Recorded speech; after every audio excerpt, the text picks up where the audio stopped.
Hi, welcome to today's episode, which is going to be a very interesting one, definitely for me as well as for you. And I think you'll be surprised by the topic and how it's a topic that very much relates to living a healthy life because we're talking about rest. And we're not talking about sleep or only sleep. We're going to really dive into why rest is such an important piece of your wellbeing toolkit towards building strong health. So I'm joined today by the fabulous Nikki St Paul, who is a mind, body and breath coach and founder of Breathing Mindful Coaching. And Nikki is on a real mission, as you're going to hear, to help redefine rest and share why it's so important. So welcome to the podcast, Nikki. Oh, thank you so much for having me. It's a pleasure to be here and talk about my favourite topic.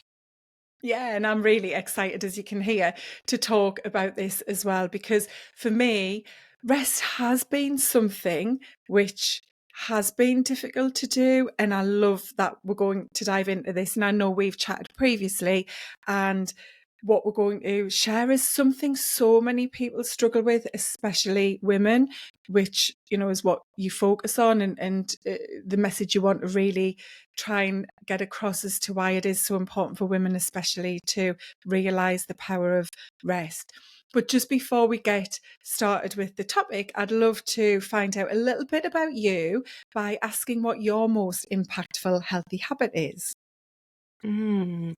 Oh, there's so many, and I think it's one of those things. Often we look for the one thing that's going to solve all of our problems, or help us deal with all of the things that we're trying to improve. But I've probably got a couple that sort of spring to mind. One of the things is for me walking. Walking outside doesn't have to be in uh, a woods or the forest. It can just be in the local area, taking a walk, even for 5 minutes. It's such a great way, I find, to break up my day, and everything always feels better after a walk. Even if it's not solved, I feel like I've had the chance to give myself that space between me and the thing that might have been troubling me, or the exciting thing even. So walking, and I would be remiss not to say breathing exercises and meditation, because I am a breath coach and a mindfulness meditation teacher. But walking is one of those things that I do enjoy on my own and with people. And do you walk mindfully as well, as in not wearing any headphones or listening to anything? I will very rarely have any tech, even Right. not even phone calls if I can. Either on my own, because I'm just walking and looking around and listening and paying attention, enjoying what nature has to offer, or I'm talking with somebody who I'm walking with, and I obviously want to be in their presence. So I like tech-free walks. I know people tend to listen to podcasts and make phone calls, and I try to just let walking be the medicine that I think it can be. Yeah. And it is so powerful. And Mhm. I wonder, actually, with yourself, did you walk pre-COVID, or is this a habit that came because of the lockdown? So I've always liked walking. I think, admittedly, so many people took up walking Yeah. when we were in the lockdown, and we only had a certain amount of exercise, and you used to see people walking past the window, like walking, like, in their droves with their families. So that definitely was a time when it was a real focus of my well-being toolkit.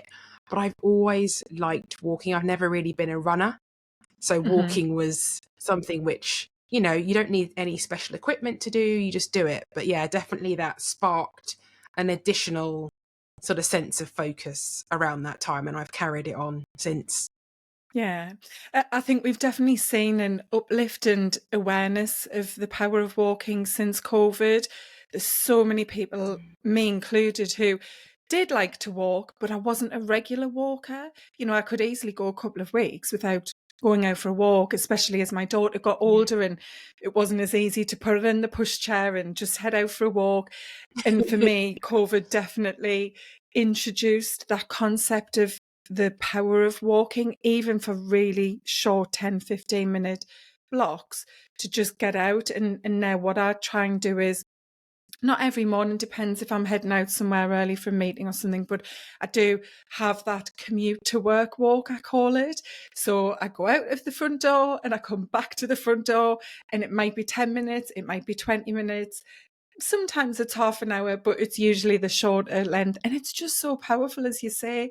And definitely if you're feeling a bit of stress during the day, or you've had a really, full on back to back day of meetings or time at the screen, Exactly. even just 5-10 minutes around the block. Not all of us live close enough to be right in nature, but even just being outside is super powerful, isn't it? And getting that sunshine early in the morning. I mean, even if you are going to the shop somewhere and it's just about walking or parking a little further away and Yeah. walking, where you might have parked right outside the local supermarket, you might park towards the back of the supermarket and then walk a little bit further in. It can be even something as simple as that, just to get some movement in, because a lot of the time we're sat down at our desk, or stood if you've got a standing Yeah. desk. Yeah. Yeah, I'm laughing because I was holding a session last week with some ladies, and we were focusing on strength and talking about movement and nutrition. And I gave that example of how when you go to the supermarket, I guarantee that you'll drive as close as you can to the entrance to the supermarket, and you'll see everybody else doing the same. And the easiest thing to do is to just go to the furthest away spot and not get stuck in everyone, waiting for the space that somebody's pulling out of close to the door and so on. And everybody laughed and nodded and was like, yeah, that's me, Yeah, so me. you're right. Yeah, those little tips. I know sometimes when I drive into Aldi, especially if it's my daughter, she'll go, Mum, why are you parking here and not over there? I'm like, because one, it's easier, and two, we're going to get probably an extra 50 steps in, so let's do it. And she always laughs. Mm. But yeah, great tips. I love that. So let's explore rest then. Let's start off with what is rest, and why is it not just about the sleep that we have when we go to bed? Mm. Yeah, so I think rest means different things to different people. For some people, they think it's nourishing, they think it's comforting, they think it's relaxing. Other people attach words like idle and lazy and unproductive to rest. And I think because of that label that may be attached to it, then that depends on how we view it, how we prioritize it. If we see it as something that's idle and lazy and we should earn rest, then our relationship with rest will be very different than if we see rest as really something that is necessary for us to continue serving ourselves and those around us. If we consider it something that's nourishing and something that's can really help to fill up our tank so that we can carry on doing the amazing things that we want to do, both personally and professionally. So for me, rest is, it does include sleep. So there is that need to obviously power down and turn things down for the night, but that's very different. There is also rest that's active, physical rest. People doing high intensity pursuits, hiking, climbing, these things can be restful, as well as things like creative rest. So painting or music or any of those things. It could be rest from tech. It could just be, I'm going to just turn everything off and just sit and read a book. Or it could be rest from other people, like solitude, that you Mm. need. If you've been in company quite a little bit of time, you might feel the need to want to just be by yourself. And many of us, whether we're introverted or extroverted or ambivert, we all need our own time, just that some people need it differently at different kind of levels. And there's also spiritual rest. And there's, so that I think it's whatever allows you to recover. Our bodies need to recover when we're doing work, whether that's in school or whether that's for our companies that we run or companies that we work for. We need recovery. And athletes get Mm. it. Athletes understand the need for rest and recovery, but our bodies need it whether we're athletes or not. Mm.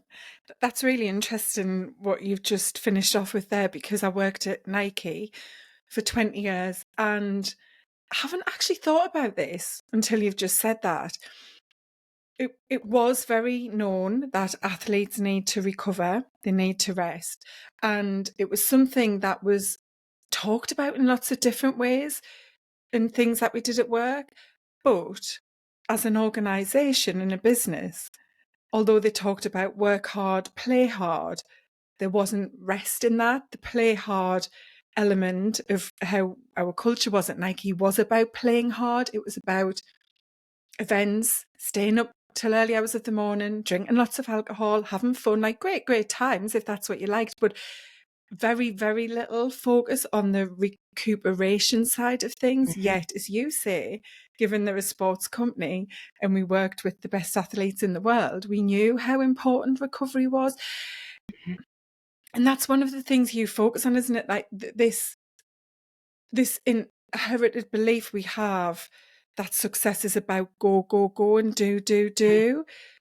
And we're not building in the importance and awareness of rest and recovery, are we? Absolutely. And I think it can sometimes start really young in our lives when we're at school, for instance. And I don't know whether they still do this in all schools, but I can remember being rewarded for 100% attendance and feeling like that was the best Yeah. thing in the world. Praise, a certificate, all of those things. And that's great because we like stickers and those things. But actually, what is that saying to the kids who don't get the certificate? And I'm not saying everybody should get a certificate and everybody should get a prize, but is that teaching us to believe that we should ignore our bodies when our bodies tell us actually we're not well, um, and we need to slow down, we need to take time to recover and get better? But then that means we won't get our certificate and we won't get praised in that way. So sometimes those kind of messages can feed into the relationship that we have with rest, and also how we see rest modeled around us when we're growing up, and even in our workplaces, our managers. There's people who go into organizations when they start and they are shown and told that you don't leave before the boss leaves and you've got to just stay there and carry on working, or what they saw growing up amongst family, people who ignored their needs and just carried on anyway. So we do internalize that and we take that to mean, oh, I need to earn rest. I can't just Mm. take it because I feel like it. Or even things like, don't just sit there, do something. Oh, What yeah. about don't do something, sit there? Yeah. Honestly, what you've just said there, I've had a huge penny drop moment. You're so right. Like, my daughter is incentivized at school for 100% attendance, and then they get bouncy castles. I mean, she's 16 and she hates the bouncy castles. But to your point, that's showing the kids who take time off that they're not good enough. And I know the reason schools do this with attendance, because there are challenges getting a lot of children into Of school for course. different reasons. Yeah, but you're right. And also for me, I was definitely brought up in a home and family that was about doing something all of the time. My dad's Mhm. 74 now, and he does not know how to do nothing. And his health is suffering because of this. And I don't know how many times, especially over the past couple of years, that I've had this conversation with him about taking time to do nothing. It would appear on the surface, but it's actually about rest, and restoration's the key, isn't it? It's not It is. rest as in, you said at the start, being lazy or idle. It's rest as in restoring, recuperating, regenerating, all of those Mhm. really powerful words that are about you building the things that help you to come back stronger, like your cells. And, so on a physiological level, it's doing a lot, Absolutely. but also mentally, yeah. So, yeah, you're so right. And we've just got this culture that has defined success as someone who is constantly doing something and being on the go. And Always I know on. you work with organizations as well. And this is something we have to try to shift, don't we? And you can't always control how other people choose to live their lives, the pace at which they go at, but you can try to exert some control on your own. And by doing Mm-hmm. that, you're not only helping yourself, you're helping other people to see, oh, that's okay to do that. And I think one of the things that just came up as you were speaking was about the fact that sometimes rest and success, rest and work are seen as almost enemies. There are other ends of the scale. It's like you either rest lots or you work really hard and get success. And often that's why we're seeing, the amount of burnout and overwhelm and all of the stress that people are going through, that's leading to absenteeism, that's leading to all kinds of other challenges physically and mentally for people, not just in the UK, but, globally. And if we can sort of take charge of our own wheel and listen to our own body and start to do it in micro moments. And I think this is the thing that I'd love to share. It's not going to be easy. If you're used to going at 100 miles an hour, which many of us are, and me included, I was definitely like that. And I still can be like that if I don't put it in check. So I'm very aware if I'm going at a pace that perhaps isn't needed. And then I actively slow it down. But even 5 minutes, even 2 minutes, and I can talk later on if you'd like about a couple of ways people can start to do that. But micro mindful moments matter. You don't have to have a whole day or sit down on the floor cross-legged meditating for an hour, because your body is going to find that really, really hard because it's just not used to it. It will go into almost a meltdown of what's happening. But it's like anything. It's a skill, rest, and you have to practice it. But it's better to start really small and get the body used to it. And at first, it may not feel relaxing. And then you might think, well, it's just not for me. I'm just not somebody that rests. Mm-hmm. But actually, it's self-preservation. It's as serious as that. It's like, it's a human right. And we've got a rest deficit on our hands. A lot of people are not feeling rested. And when they do rest, they feel guilty. The guilt is intense. Yeah. Actually, I would like to explore that. Definitely do want tips. I really want us to help people to see the ways that they can start to bring in, and I love that term that you used about the micro mindful moments. That's brilliant. So just with the why we need rest, like what is the purpose of it? I know we've thrown different words in, like restoration and recovery and so on a practical level for mind and body, because you're very much about that mind body connection. What is it that rest is actually giving us that's so important?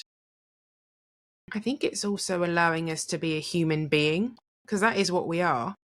But we just actually seem to have turned into human doings. Now, I'm not saying that we shouldn't do things and we shouldn't strive and we shouldn't have goals and aspirations, but resting allows us to just be. It allows us to reconnect with ourselves, because a lot of the time we're connected to the outside world, which is fine, and we're driven by other people's expectations, what we think we should and could be doing.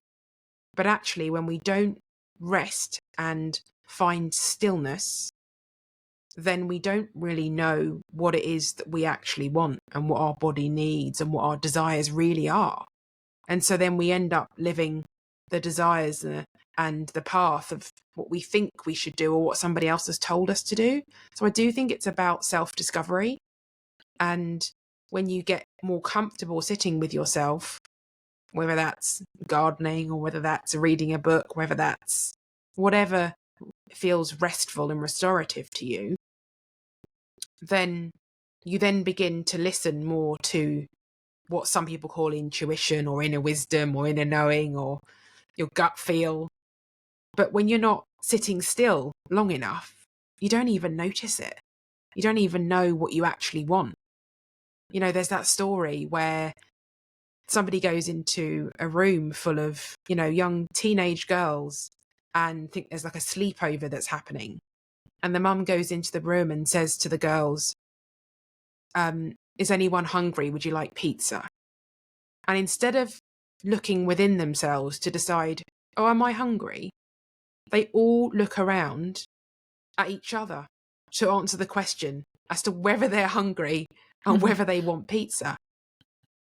And that, I think, is so clear as to the importance of knowing what you need and what you want. And I know it's something, okay, well, it's just pizza. But actually, the only one who can tell us if we're hungry is us. Like, it's an internal thing. And so I think it's about reconnection, self-discovery. It's about getting to know ourselves.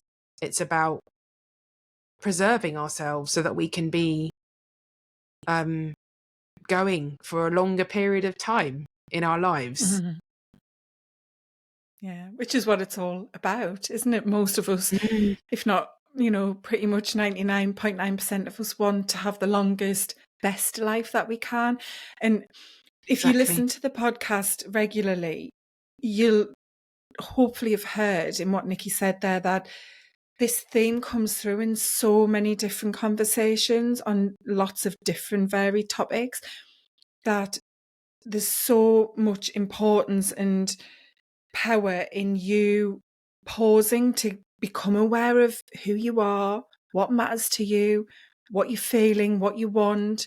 That is such a huge piece of health, which lots of people don't ever think about because they just think of the very practical, tangible type health things like what you eat and exercise and going to the gym, and forget that there's this huge other part which often you hear from some of the top scientists and professors globally that is the most important piece, is that mind piece, what is going on up there and how that plays out into every other part, isn't it? And I think just to go on from what you said about, taking rest and the power that it enables you to have in getting clear about who you are and how you want to live.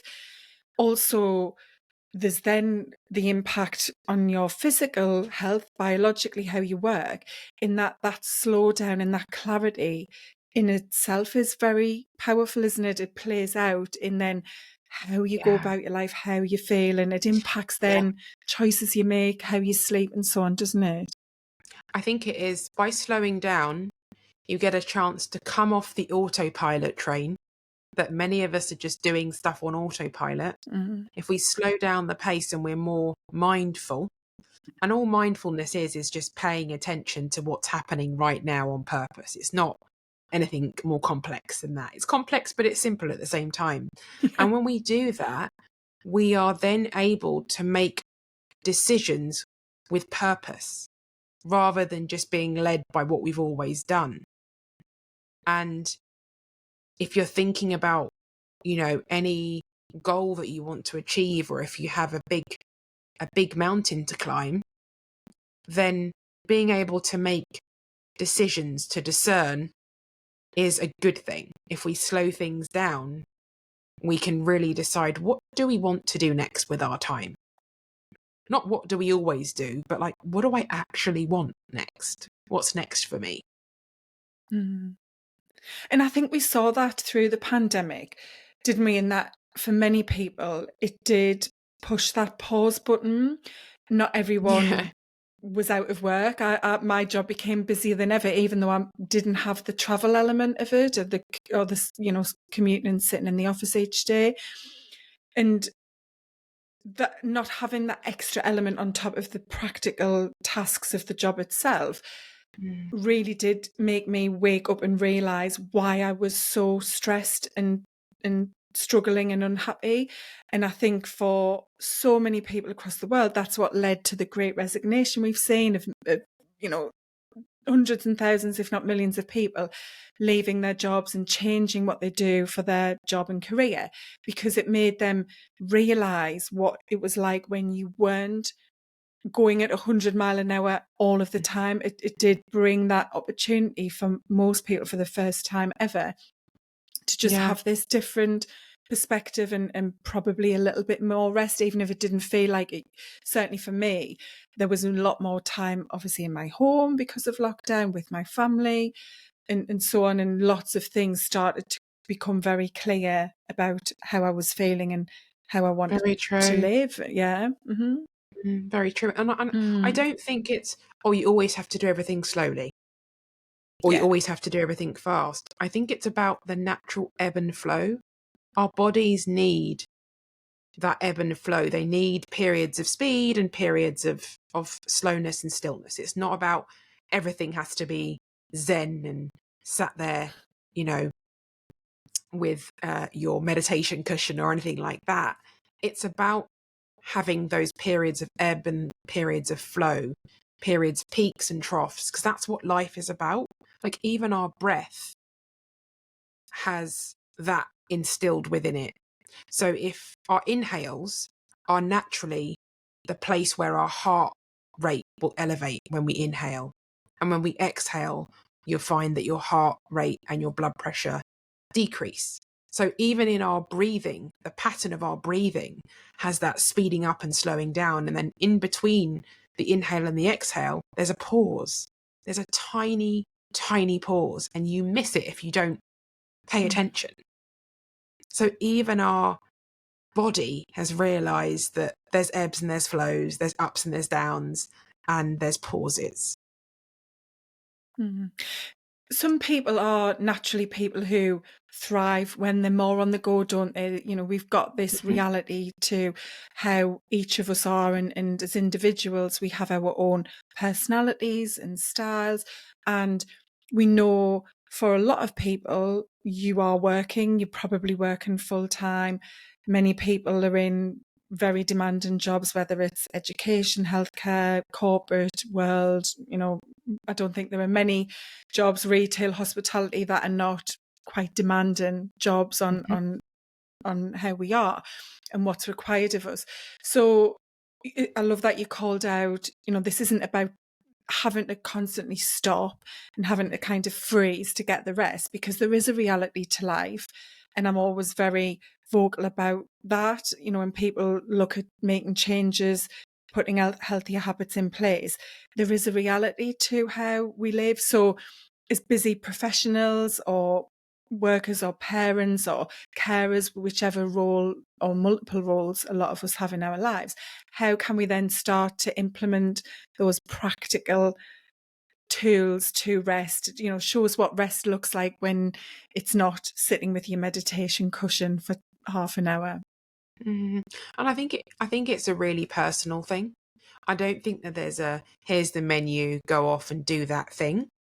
And I Yeah. think even when you find a menu, let's just think about food now. Even when you find a menu that you like, you're not going to want to eat that every single day. So it's about listening to what you need and having a range of tools in the box where you can go, okay, I think I need something that's a little bit more physical. I need a physical form of rest. So what are the things physically that I like?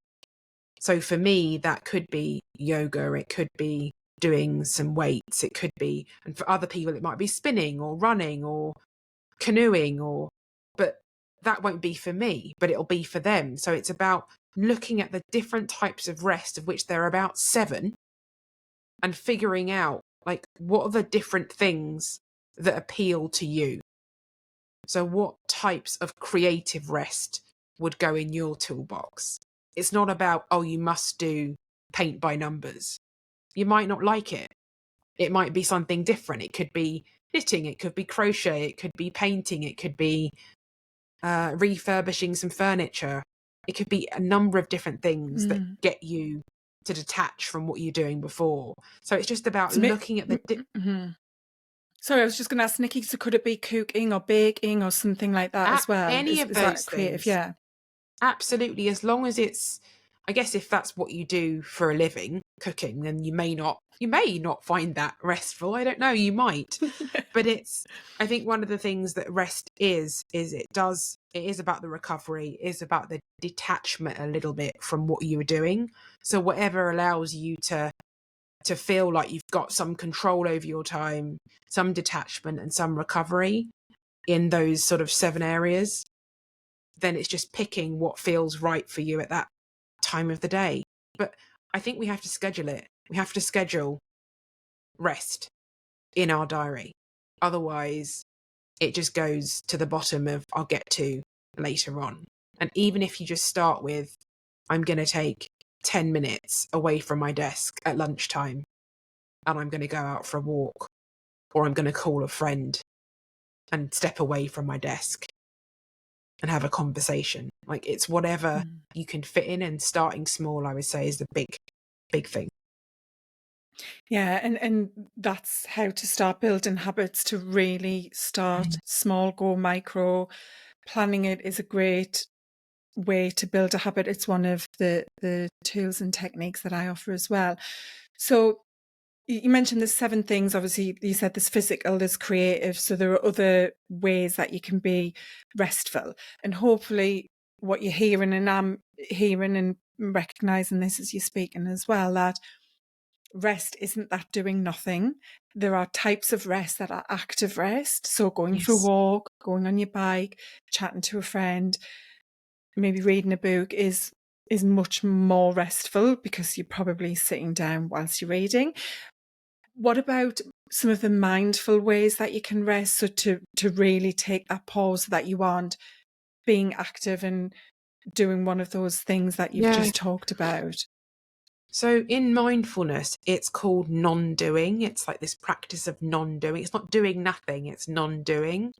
Right. And some people have tried meditation. There might be listeners who are listen to your show who have tried it and found it really hard because they found that they couldn't switch their mind off, or that they found that they were finding that there was pain and discomfort as they sat down, sore knees, sore hips as they tried to sit down.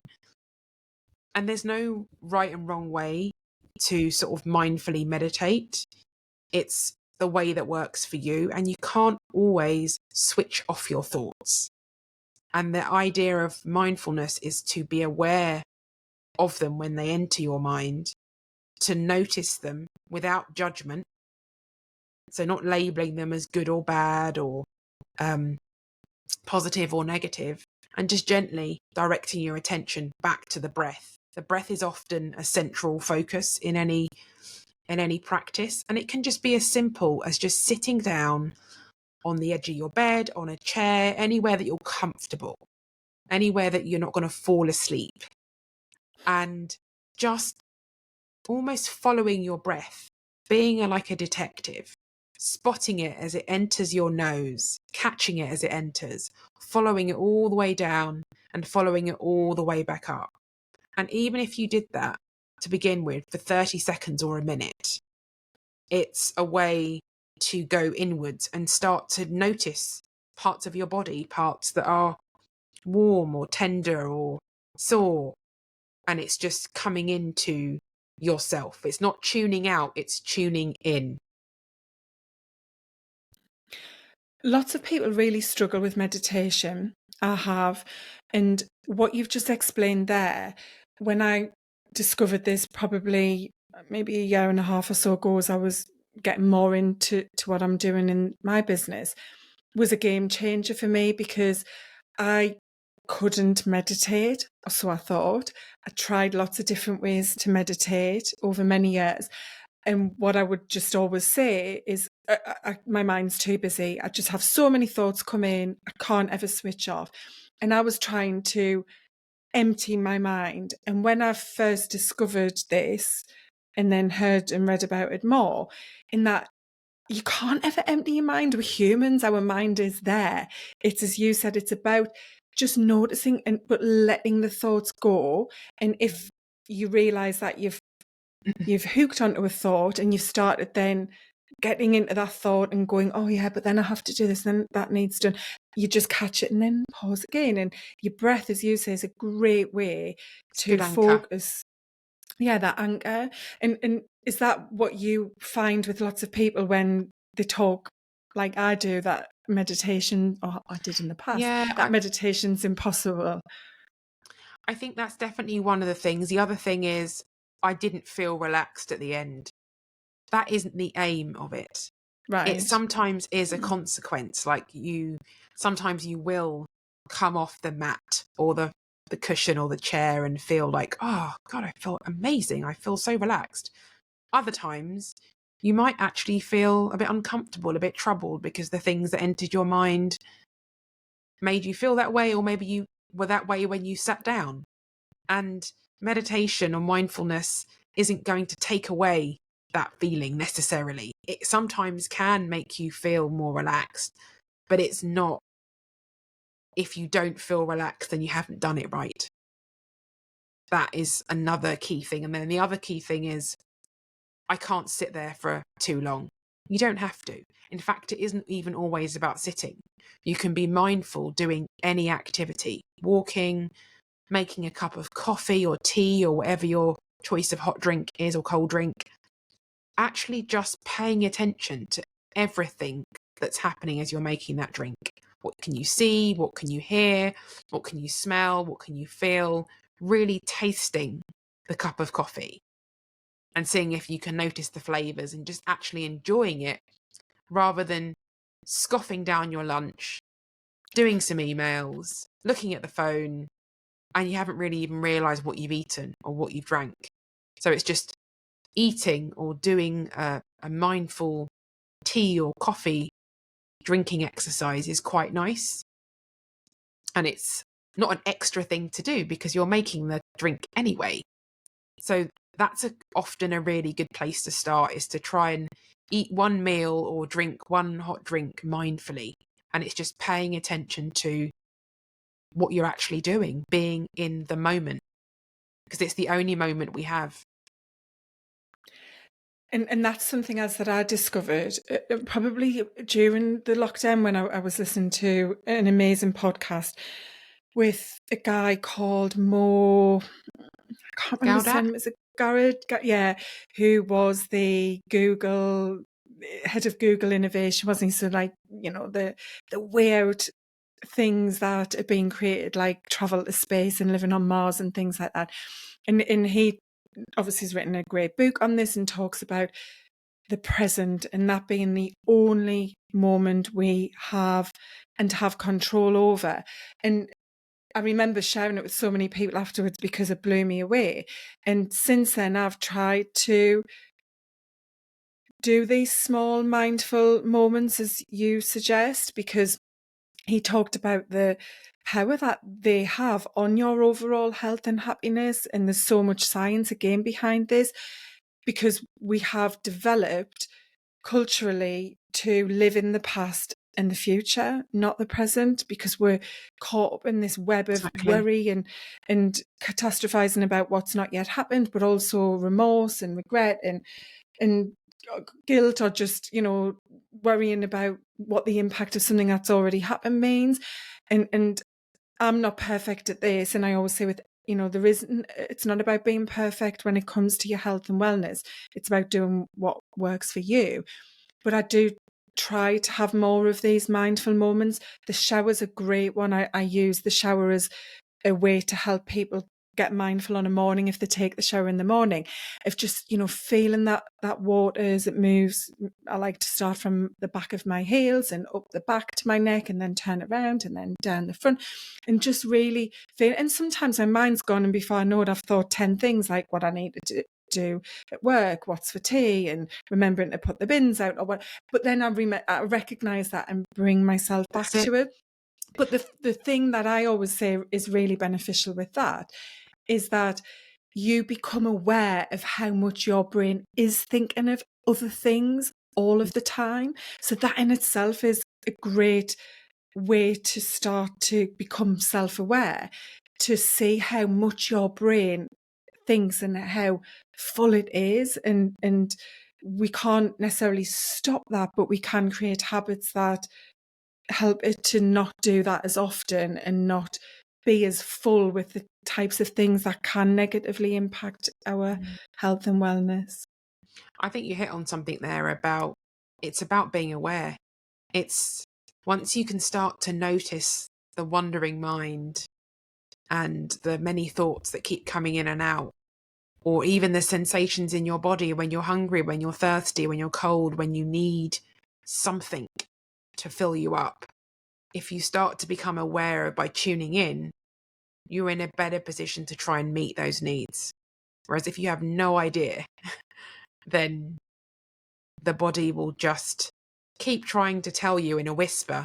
And eventually, if you keep ignoring it, it will shout and you'll have to take a very inconvenient break. Mm. I mean, that can And be a yeah. long time down the road for many people. And the idea is that you can always start today by just doing small things that work, as you say, for your own life. It's not about the person who lives a completely different life from you.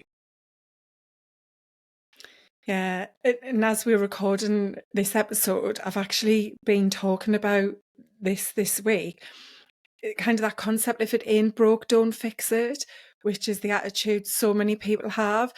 They wait for it to be broken and then it's, oh, well, only now do I need to do something.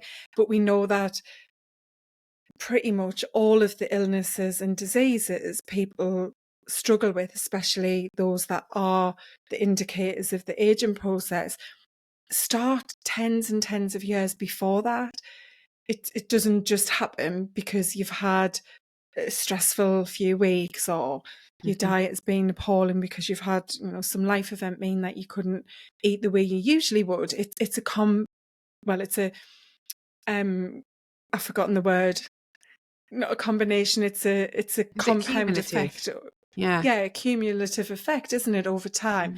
Mm. And that's what we want people to be aware of. Is, likewise, when you build these types of positive habits, they will have that cumulative effect over time in your future. These are That's going to pay that's off big exactly it. style, isn't it? Yeah.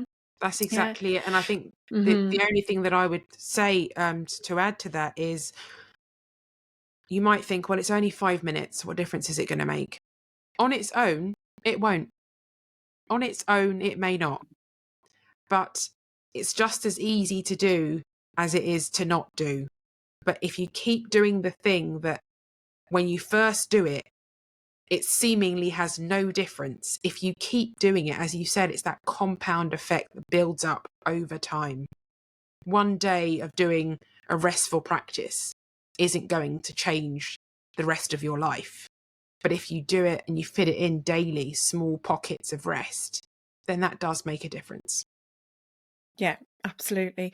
And I love the Atomic Habits, James Clear's book, talking about this. I use that a lot in terms of that compound effect, because with good habits, the payoff comes over time. But in bad habits, we get the reward now, like having a cigarette to release that stress, or the glass of wine or bottle of wine or the pizza. You feel the reward straight away. With the good habits, you don't necessarily get that reward straight away. It builds over time and you will get that effect. Likewise, on the flip side, with bad habits or the unhelpful habits, they will pay off over time in a negative way, as Hmm. they do. It can take many, many years for that daily bottle of wine or the smoke and the cigarettes or them puffer things, inhale. I can't remember what they're called. The new thing that people use, that's going to have an effect over time. And then you look back and think, oh, I should have stopped this earlier. But you'll have the amazing opposite effect when you implement good habits like this. Mm-hmm. So just one thing we touched at the beginning about women specifically. So I just want to quickly cover that with you, Nikki. Women struggle with rest a lot more, don't they? That guilt factor comes into play. We've touched on that a little bit, of how we've inherited a belief generally in society that rest is a weakness. It's a sign of weakness. It means that you aren't, going and trying to be successful and so on. But why do women struggle with this a lot more? I mean, I don't have the data to really confirm why women struggle with it necessarily more than men. I guess the people that I speak to most are the ones that are really sharing the stories that they've been told around rest, and those have been women. So, and obviously, me being a woman, I can speak from that perspective. And I think that rest deficit or a lack of rest is actually something that impacts the whole population.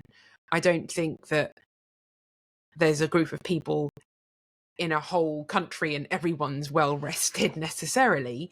But I think it just depends on the culture that we are living within. If it is the hustle culture, if it is the you need to be, working all of the hours and never stopping and, keep calm and carry on, all these kind of messages can sometimes then change the way that we, or confirm, should I say, the way that we behave. So yeah, I don't have a definitive answer as to why one group does or doesn't rest. Sometimes it, like I said, it is to do with the way that we've seen things modeled, maybe by different parents or by society in general, messages that we hear. It's a great Yeah, I question, and agree I'm with that. sure there's probably some research on it. Yeah, I think, yeah, there's a lot of it linked to the roles that we've adopted and adapted over generations, isn't it? In that kind of matriarchal type role. Certainly in my life and story, I felt as though, even though I had a full-time job and was the main earner, that it was still my job to run the home, to try to cook meals every day, because that's what I'd seen growing up. My mum didn't work until I was around 11. And so I saw her being that housewife, always having the tea on the table, always doing the dusting, the hoovering, the washing, the ironing, everything, that she did as a mother. And I think, yeah, there's a lot of kind of that in play, that as women we're still evolving, and many of us have careers now versus how it used to be, even in quite a short space of time.